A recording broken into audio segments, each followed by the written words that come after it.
The Passover was approaching. When Jesus arrived in Jerusalem, Jesus sent the disciples to go and make preparations for the Passover feast.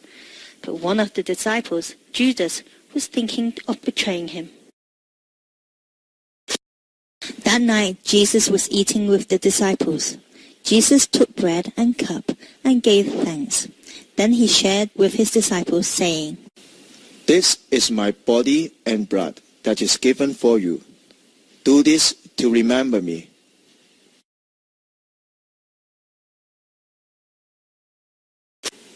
He said to the disciples, "I know one of you will betray me." The disciples were shocked and denied immediately. Peter declared, "Even if others betray you, I would never disown you, but die." However, Jesus answered, "Before dawn today, you will deny me 3 times. After the dinner, Jesus brought the disciples to a place called Gethsemane, near the Mount of Olives. He took Peter and other 2 disciples with him and prayed. He knew the time of crucifixion had come. He was distressed and prayed to Father. The soldiers approached from far. Now the betrayer, Judas, came to Jesus and kissed him as a signal with them.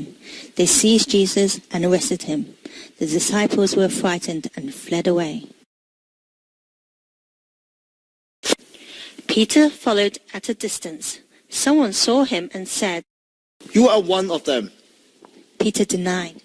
"Man, I don't know what you are talking about." Then a servant girl said, "This fellow is one of them." But he denied it. "Woman, I don't know him."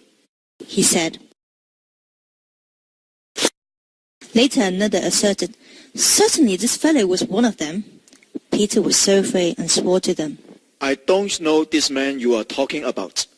Immediately he heard the rooster crow as the dawn came.